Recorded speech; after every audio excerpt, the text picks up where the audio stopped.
बिस्मिल्लाहिर्रहमानिर्रहीम। खातिन हज़रात, अख्तर अब्बास का सलाम पहुँचे। दुनिया में हम जितनी देर क़याम करते हैं, हमारी कोई ना कोई वजह शोहरत ज़रूर बनती है। अब हातिम ताई को हमने नहीं देखा, उसको फौत हुए भी हज़ारों साल हो गए, पर उसकी वजह शोहरत सखावत है। इसी तौर पे कारून को हमने नहीं देखा, हमने जाना नहीं, पर उसकी वजह शोहरत, उसका दौलत है। बहुत से लोग हैं जो ज़िंदगी में अपनी वजह शोहरत तकब्बुर रखते हैं। ऐसे लोग भी हैं जिनकी वजह शोहरत गुरूर है। ऐसे भी हैं जो ज़िंदगी में बदतमीज़ी और बदतहज़ीबी के हवाले से जाने जाते हैं। लाहौर में एक जगह है डुबनपुरा। इसकी कैसी इबरत अंगेज़ कहानी है कि इंसान जब जब उस पर गौर करता है, सोचता है, तो समझने के 10 रास्ते निकलते हैं। खातिन हज़रात, लाहौर में सब्ज़ाज़ार एक बहुत ही खूबसूरत जगह है, जहाँ पे मेन रोड पे कोई 5000 के करीब सब्ज़ पौधे लगे हुए हैं। इससे ज़रा दूर सब्ज़ाज़ार से आगे एक बरसाती नाला है जो 2-3 किलोमीटर के फासले पे, और उसके पास डुबनपुरा है। डुबनपुरा के साथ खाड़क है। ये ज़िक्र है 1977 का, अगस्त का महीना था, और दरियाए रावी में लोगों ने इतना गुस्सा कभी नहीं देखा। उसका पानी अपने किनारों से बाहर आया और वहाँ से वो डुबनपुरा पहुँचा। खाड़क के करीब ही कोका कोला फैक्ट्री होती थी, और जहाँ गफूर साहब उन दिनों शिफ्ट इंचार्ज होते थे।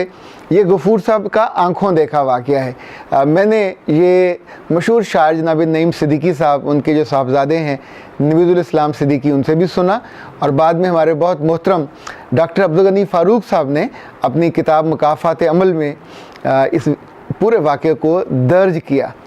हुआ यूँ कि ये साहब, जिनका वहाँ 25 एकड़ ज़री इलाका था, तकब्बुर में और बदतमीज़ी में और बदतहज़ीबी में अपनी मिसाल आप थे।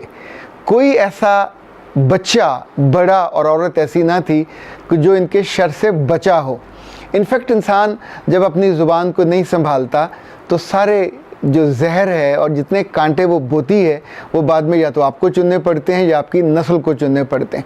हुआ यूँ कि जब उसके जुल्म का और तकब्बर का पैमाना लबरेज़ हो गया, तो मेरे रब ने उस पर अपना कहर नाज़ल किया। दरियाए रावी वहाँ से चला और सब्ज़ाज़ार से होता हुआ, तब ये ज़री ज़मीन होती थी, डुबनपुरा के उस 25 एकड़ के पास पहुँचा, और पूरे 4 दिन में जिन लोगों ने वो देखा वाक़या, कहते हैं कि दरियाए रावी ने उस ज़मीन को यूँ खाया जैसे आरी कच्ची लकड़ी को चीरती है।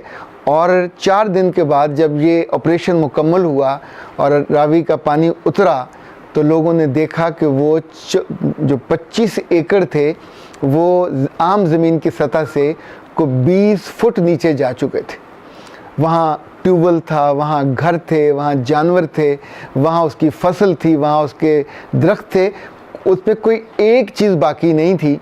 और वो आदमी जो उधेड़ उम्र का था और उन अब गड्ढों के पास बैठा हसरत से उसको देखता था, और इसी हसरत में उसका दिल फटा और वो मौके पे मर गया। बताने वाले बताते हैं कि उसके खेतों में अगर कोई बच्चा चला जाता तो उसकी बेइज्जती और उसको गालियाँ निकालता। अगर कोई उसके ट्यूबवेल पे या जो कुआं था पानी का, वहाँ कोई खातून पानी लेने या कपड़े धोने चली जाती, ज़ाहिर है उस वक्त आम पानी दस्तयाब नहीं था। इसी तौर चूँकि वो आबादी के साथ था, तो अगर लोग सुबह या किसी वक्त रफ़ा हाजत के लिए जाते, तो उनको भी वो मारता, गालियाँ निकालता। ये कच्ची मिट्टी के ढेले होते हैं, वो बना बना के, इनफैक्ट उसके जो काबू आ जाता, राह चलता वहाँ ज़मीन पे, उसको इतना तकब्बुर और गुरूर था अपने उन 25 एकड़ का कि वो किसी को बेइज्जत किए बिना चैन ना लेता। जब जब कोई आदमी इस तर्ज़ अमल को अपनी ज़िंदगी का हिस्सा बनाता है और इस तर्ज़ अमल का वो शिकार हो जाता है, तो खातून हज़रात याद रखिएगा, उसके लिए मुकाफ़ात अमल में इतनी बद्दुआएं जमा होती जाती हैं कि जिसका उसने दिल दुखाया होता है, जिसको उसने तंग किया होता है, और जिसको उसने तकलीफ़ पहुंचाई होती है, वो कमज़ोर हो, वो उसके बराबर का हो, उससे कम उम्र हो, उसके लिए बद्दुआएं जमा होती जाती हैं। और बिलाखिर वो बद्दुआएं अल्लाह के गज़ब को पुकारती हैं, और अल्लाह का गज़ब उन लोगों से बदला लेने के लिए ज़रूर दुनिया में आता है। पुराने जितने बड़े बड़े ताकतवर हुक्मरान गुज़रे, वो कभी ना मरते अगर लोगों की बद्दुआएं और उनका जुल्म और उनका तकब्बुर उसका बायस ना बनता। मैं कभी गौर करता हूँ कि अब हमारे आसपास ज़री इलाका तो नहीं है, शायद उस तरह का मुतकब्बर लोगों से भी हमें कम वास्ता पड़ता है, लेकिन हमें एक और तरह का तकब्बर का वास्ता पड़ता है। आप किसी अच्छे दफ्तर चले जाइए, किसी कोर्ट में चले जाइए, किसी सरकारी दफ्तर में चले जाइए, इवन बैंक में चले जाइए, वहाँ अगर कम से कम दर्जे का भी कोई मुलाजिम है तो पीएन होगा, चौकीदार होगा। ये भी लोगों को, अपने से कम लोगों को, या इवन उस वक्त जो लोग आए हुए होते हैं उनको डिसरिस्पेक्ट करने में कोई कसर नहीं छोड़ते, और समटाइम तो ऐसे जुमले कह देते हैं कि लोगों को दुख से उनके चेहरे पे जो उस वक्त लहर आती है उसको आप महसूस करें तो आप लिटरली कांप जाएं कि आप एक इज़्ज़तदार आदमी को ऐसे जुमले कह दो, ऐसी उसको बेइज्जती कर दो उसकी फैमिली के साथ, उसके बच्चों के सामने, तो कोई ना कोई उसके दिल से ज़रूर बुरी आह निकलती है। और ये जो आह निकलती है, ये गरीब आदमी की हो, ये किसी मज़लूम की हो, ये सीधी अल्लाह के पास जाती है और जाके उसके गज़ब को ललकारती है, उसके गुस्से को दावत देती है, और वो अपने उस बंदे पे होने वाले जुल्म का बदला ज़रूर लेता है। ख़ातिन हज़रात, ज़िंदगी में दानिशमंदी और अक्लमंदी ये होती है कि इंसान जब तक रहे, घर में रहे, दफ्तर में रहे, दफ्तर सरकार का हो, अपना हो या किसी का कारोबार हो, वहाँ आपके पास वो वक्त, वो जगह, वो मनसब अमानत होता है, आपकी मलकियत का नहीं होता। अगर मलकियत होता तो उस साहब की वो 25 एकड़ यूँ उसके आंखों के सामने कट के वहाँ न चली जाती जहाँ से कभी, यानी वहाँ तो ये भी बताया जाता था कि नीचे से मट्टी नहीं बाकी बची थी, रेत ही रेत थी। इसका मतलब था अल्लाह को इतना गुस्सा था कि वो कभी दोबारा ज़री ज़मीन भी ना बन सकी।